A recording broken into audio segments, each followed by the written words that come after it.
नमस्कार, स्वागत है आप सभी का धी टीवी के डेली एमसीक्यू प्रोग्राम में। मेरा नाम है निधि। तो चलिए अब बिना किसी देरी के शुरुआत करते हैं आज के एमसीक्यूज का और लेते हैं पहला प्रश्न।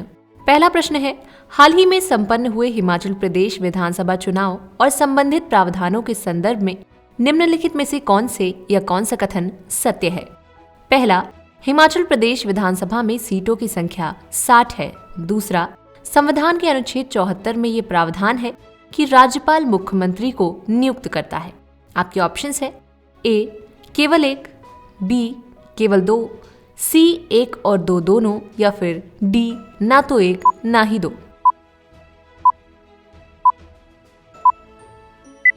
सही उत्तर है ऑप्शन डी, यानी कि ना 1 और ना ही 2। आइए इसकी व्याख्या देखते हैं। हाल ही में हिमाचल प्रदेश विधानसभा की 68 सीटों के लिए चुनाव हुए हैं। इस चुनाव में 68 सीटों में से 40 सीटें जीतकर कांग्रेस ने बहुमत प्राप्त कर लिया है। कांग्रेस नेता सुखविंदर सिंह सुक्खू को हिमाचल प्रदेश के राज्यपाल राजेंद्र विश्वनाथ अर्लेकर ने 15वें मुख्यमंत्री के रूप में शपथ दिला दी है।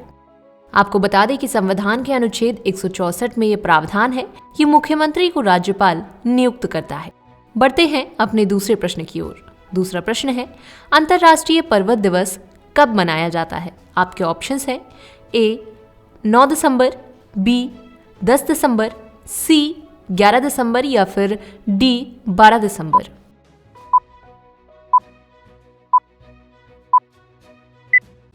सही उत्तर है ऑप्शन सी, यानी कि 11 दिसंबर। आइए इसकी व्याख्या देखते हैं। अंतर्राष्ट्रीय पर्वत दिवस हर साल 11 दिसंबर को मनाया जाता है। संयुक्त राष्ट्र महासभा ने साल 2002 में 11 दिसंबर को अंतर्राष्ट्रीय पर्वत दिवस के रूप में मनाने का निर्णय लिया था। उसके बाद साल 2003 से हर साल इस दिन को मनाया जाता है।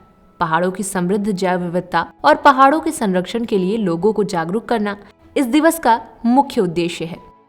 रुक करते हैं अपने तीसरे प्रश्न का। तीसरा प्रश्न है, राजधानी दिल्ली के संदर्भ में निम्नलिखित में से कौन सा या कौन से कथन सही हैं? पहला, 12 दिसंबर साल 1911 को दिल्ली भारत की राजधानी बनी। दूसरा, ब्रिटिश भारत के तत्कालीन शासक किंग जॉर्ज पंचम ने इसकी आधारशिला रखी थी। आपके ऑप्शंस हैं ए 1 और 2 दोनों, बी केवल 1, सी केवल 2, या फिर डी ना तो 1 ना ही 2।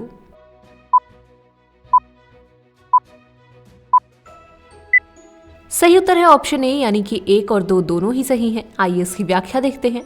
साल 1911 में तीसरे दिल्ली दरबार का आयोजन हुआ था। इसी दरबार में ब्रिटिश भारत के तत्कालीन शासक किंग जॉर्ज पंचम ने 12 दिसंबर 1911 को राजधानी परिवर्तन की आधिकारिक घोषणा की और दिल्ली को भारत की राजधानी घोषित किया।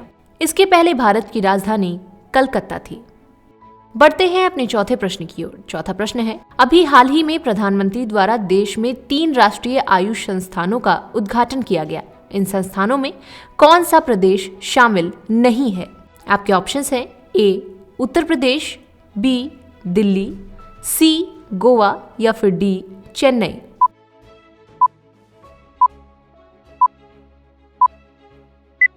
सही उत्तर है ऑप्शन डी, यानी कि चेन्नई। आइए इसकी व्याख्या देखते हैं। हाल ही में 9वें विश्व आयुर्वेद सम्मेलन और आरोग्य प्रदर्शनी 2022 के अवसर पर प्रधानमंत्री ने गोवा से 3 राष्ट्रीय आयुष संस्थानों का ऑनलाइन उद्घाटन किया। इस वर्ष की आयुर्वेद सम्मेलन का विषय स्वास्थ्य के लिए आयुर्वेद है।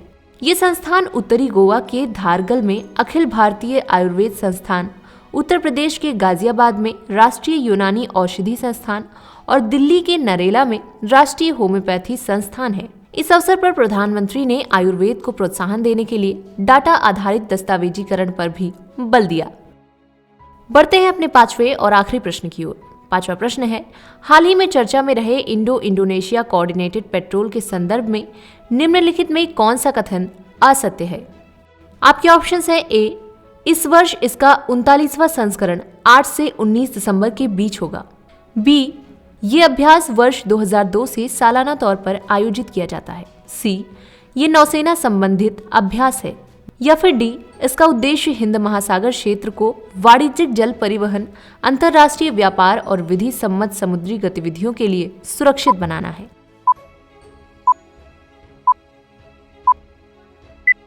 सही उत्तर है ऑप्शन बी, यानी कि ये अभ्यास वर्ष 2002 से सालाना तौर पर आयोजित किया जाता है। आइए अब इसकी व्याख्या देखते हैं।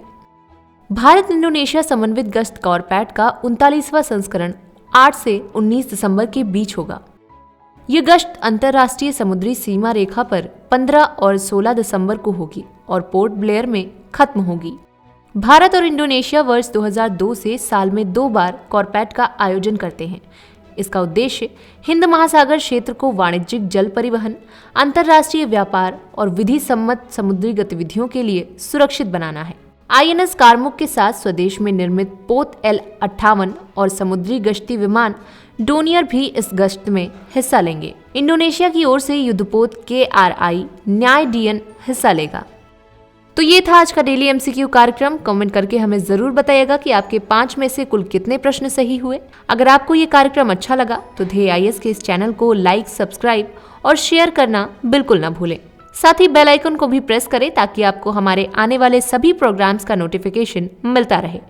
हम फिर मिलेंगे एक नए कार्यक्रम के साथ। तब तक के लिए पढ़ते रहिए और बढ़ते रहिए। नमस्कार।